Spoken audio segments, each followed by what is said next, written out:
What is going on, ladies and gentlemen, and welcome back to another video. Today we have top 5 scariest aquatic SCP monsters you need to read about. Now, there's one error in that title, and it is you need to read about, because I will not be reading about them.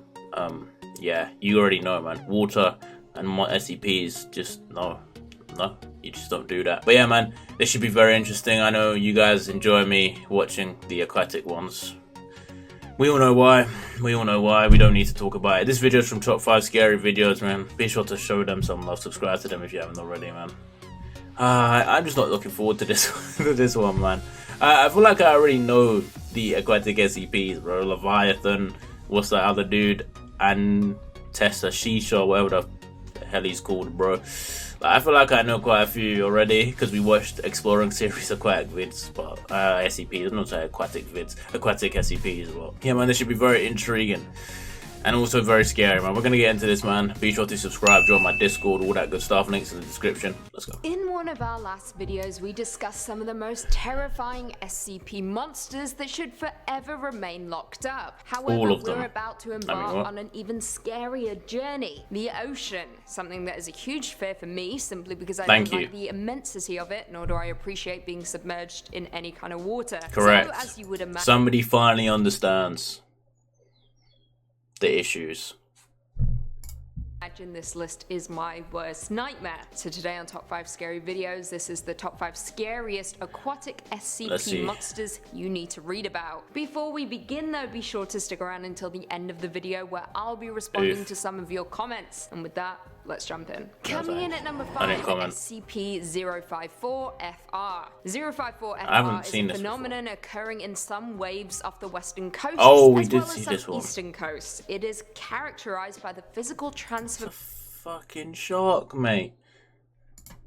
Of effective waves to resemble the jaws of a great white shark. No, thank you. SCP is capable of remaining unnoticed until it is almost too late to act. It is capable of forming on waves at least 4 meters tall, but the maximum height of which it can reach is unknown. Effective waves are capable of rolling at 3 times the speed of non-effective waves. If a non-aquatic animal of a human being is situated between SCP-054 and the closest coast. Appearances of— let me say, if there's a tsunami coming, boys, we're all screwed. Not just because tsunamis are destructive, but if that shark is involved, you know, I'm not involved. This also reminds me of the goddamn "Are We Cool Yet" shark, tiger shark thing. Yeah.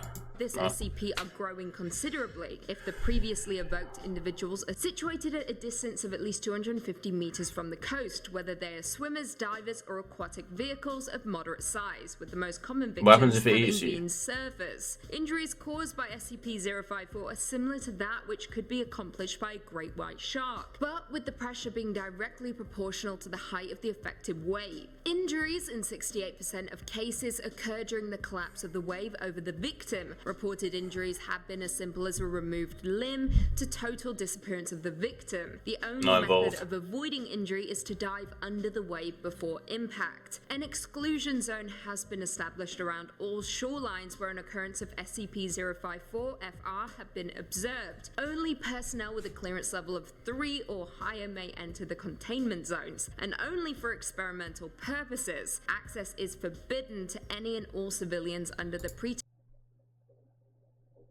Look at this, bro.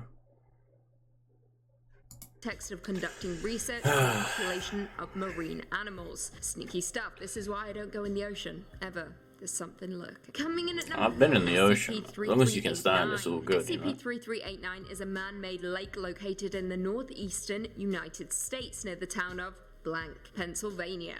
Any human being entering SCP-3389 will... oh man, they should have put the beep, dude. The hell is going on here? Variable amount of time, not exceeding 10 minutes, be pulled beneath the surface of the water regardless of the depth at which they are standing. A few minutes after being submerged, a statue of the subject's exact likeness will rise from the water in their place. These statues are unremarkable beyond their anomalous origin, consisting of a synthetic resin and concrete mixture and given color by standard household latex paint. Upon discovery by the Foundation, there were at least 47 of these statues scattered around the lake, all in various states of decay. 13 currently remain, including that of a Dr.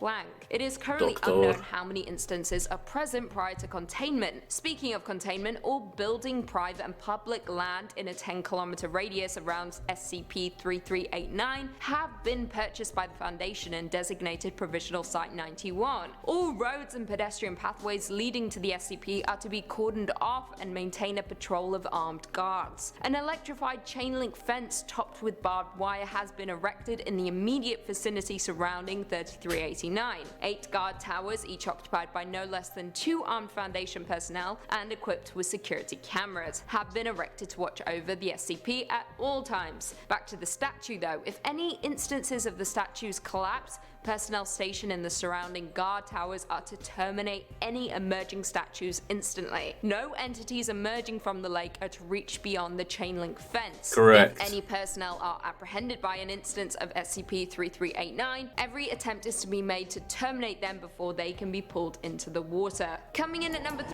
I was gonna say, like, is it just 10 minutes at once? Is it 10 minutes total? Like, if I go in there for 9 minutes and 55 seconds, and then, you know, I wait, and then I come back a different day and I go in there for 5 seconds, do I just go straight under? Is that deep? 3. SCP-4217. The 4217 refers to both the Bismarck, an anomalous Haven't German watched that yet. battleship sunk in 1941, and the large cephalopod organism that is fused to the inside of its hull. SCP-4217. Oh, maybe I should have waited to this video and watched the Bismarck first. Oh well.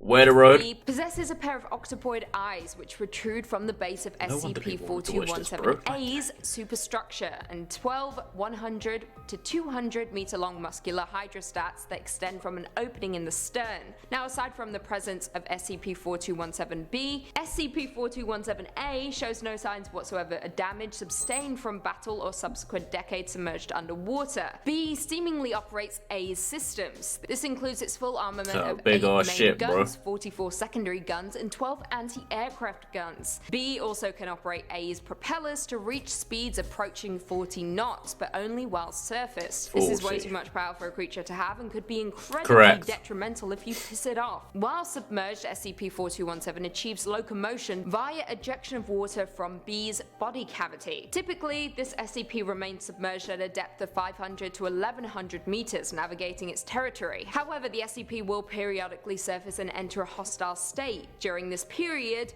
it will seek and attack non-threatening targets. Now, Foundation naval forces are to patrol the SCP's territory with 3 or more battleships under the guise of the British Royal Navy. During a hostile state, naval forces are to engage with the SCP until it reverts to a passive state. Survivors from civilian vessels attacked by the SCP are to be recovered and processed in accordance with maritime disinformation protocols. Coming in at number 2, SCP-1128.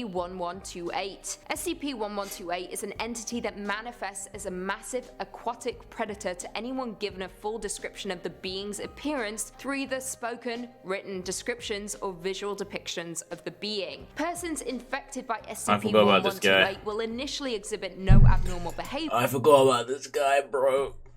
Why did you not remind me, man?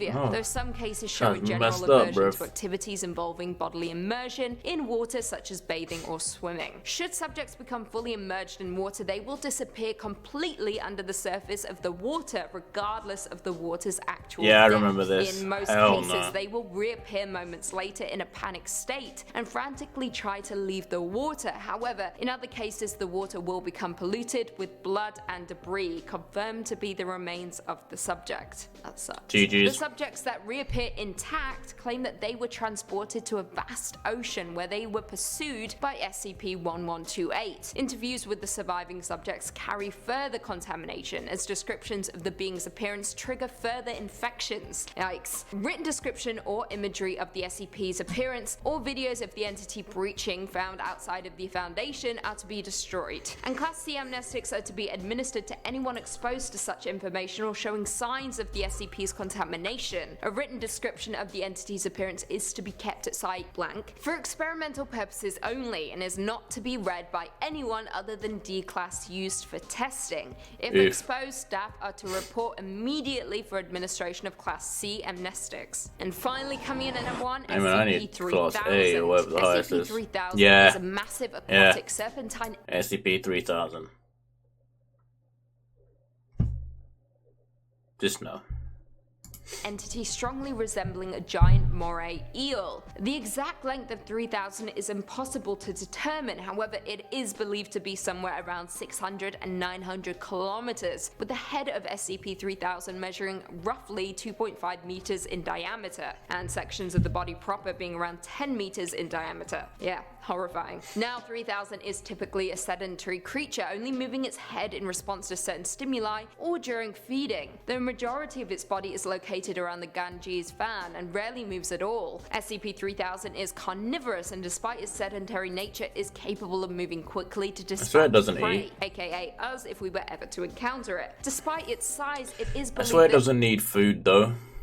SCP-3000 does not require sustenance to maintain its biological functions, aka it kills for the hell of it. When 3000 consumes prey, a thin layer of viscous, dark grey substance classified as Y909 is excreted from its skin, with the end result of its digestive processes currently unknown. In some historical records, Dr. Eugene Getz reports on SCP-3000, I quote, "The unease was felt throughout the entire crew as we descended on that first night. Whether this was due to our uncertainty at what we would discover or something more sinister, I would not speculate. At around 0940 hours, we first observed the head of the entity. The unease was palpable now. Several other crew members complained of feeling hazy and of being uncertain what they were supposed to be doing. When we were within 50 meters, the entity turned slowly to look at us. Even now, as I recall watching this thing coil around in the darkness, I can still hear Williams barking like a mad dog in the rear of the vessel, screaming and flailing, shouting about how he could see it in his head. Frightening stuff. The area containing SCP-3000, currently a region of the Bay of Bengal, roughly 300 kilometers in diameter, is to be routinely patrolled by Foundation naval vessels. Under no circumstances are civilians allowed to attempt deep-sea exploration or diving efforts in the quarantined area. Individuals believed to have contacted SCP-3000 are to be contained, quarantined, and processed at Site-151. Isn't that weird black liquid, was it called Y909 or whatever, used as amnestic? Sadly, there is currently no known cure for exposure to 3000. As such, affected individuals should be contained and quarantined for further evaluation. Awful. Well, there we have it. Do you guys agree with our list? Were there any aquatic... Sure. I mean, the tiger sharks probably could make this list, man. That guy's messed up. I think I'm done with aquatic SCPs, man. I feel like if we watch any more lists, we're probably just going to get the repeat of what we've seen already, man. But yeah, that wave, dude. I don't remember if I covered the wave before, but that shit's messed up. Why didn't no one tell me about that? In fact, good. Don't tell me about stuff like that, in fact. Just leave that. Leave it. I don't need to know. I don't need to know. But yeah, man, that's the end of this video. Like I said, probably won't be covering any more aquatic SCP lists just because we know all of them now. It would just be repetitive. I'll be happy to cover aquatic monsters or some shit, but, well, not happy. Begrudged. But I'll do it anyway. Oh, and of course the Bismarck I haven't covered, but I will be watching SCP Illustrated series on that one. But yeah, man, that's the end of this video, man. If you enjoyed, hit that subscribe button, leave a like, and I'll see you all next time.